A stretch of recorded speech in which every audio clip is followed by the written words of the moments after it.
I like reading a lot. Now I could go on a hyperbolic monologue professing my love for books and reading and how I could eat them and read them and everything. But again, that would be actually going tangential to the point that I'm trying to make. I don't get to read as much as I would love to, or I would want to, or I used to, primarily because I don't have the time. So to combat this and to fix this, I have started two things.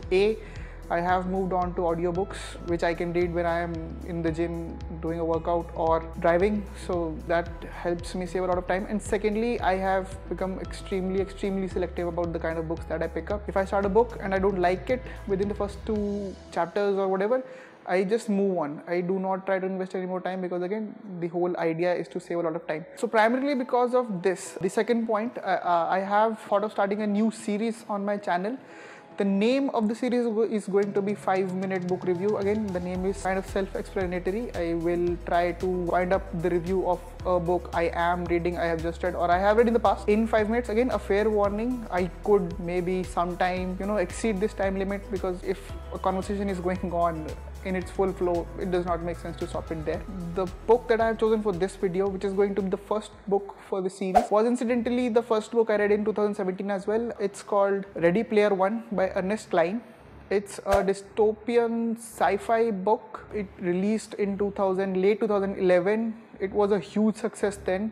And as we speak, it is being adapted into a full feature movie, which is being directed by Steven Spielberg. The movie, I guess it comes out in early 2018. So the setting of this book is mid-21st century, 2044 I think.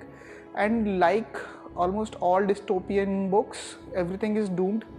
We have energy crisis, we have global warming, we have economic instability and all the good things that come with that.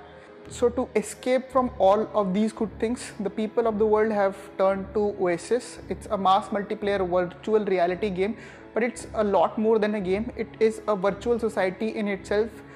The strength of Oasis is so much, it is such a big deal that the virtual currency that is used in Oasis is the most stable currency in the entire world at that time and is being accepted for physical transactions as well.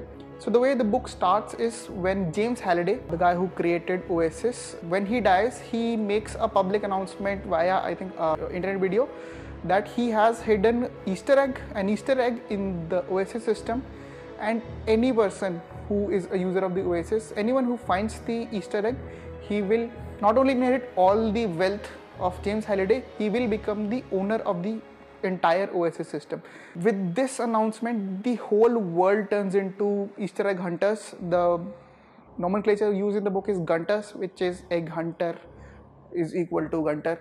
The story follows the life of Wade Watson. He is a teenager, I think, who makes a discovery 5 years after the initial announcement is made and becomes the first person to move one step closer to the actual Easter egg.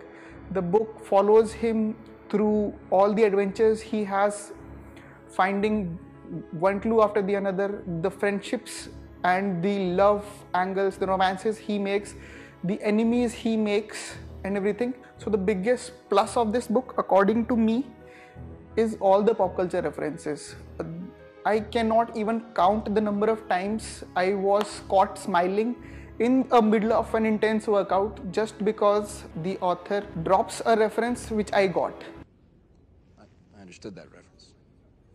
So since Halliday had based his entire quest on his likes, and his likes were the movies, music, TV series and the games of 80s, all the pop culture references and there are some major cult references in the book, they are immensely pleasing. One more thing, I think since Will Wheaton is the narrator of the book, it adds a little more value, a little more zing to all the references.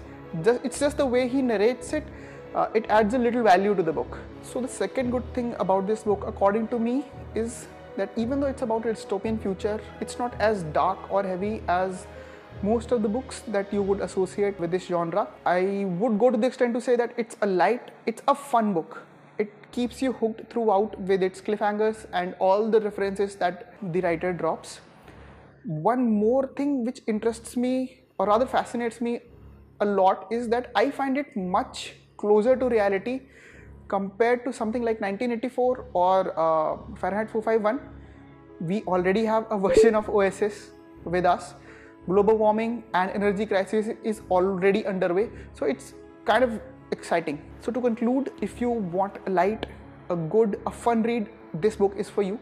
If you are used to reading heavy and dark dystopian sci-fi books, this could be a pleasant change for you. Again, if you are a pop culture junkie like me, I would definitely recommend this book to you. So that's it for today. I plan to make one such video every week. I think I have a lot of content because again, I have read a lot of books. So I plan to make one review per week. If you wish to stay updated, I recommend you subscribe to the channel. The subscribe button is right there.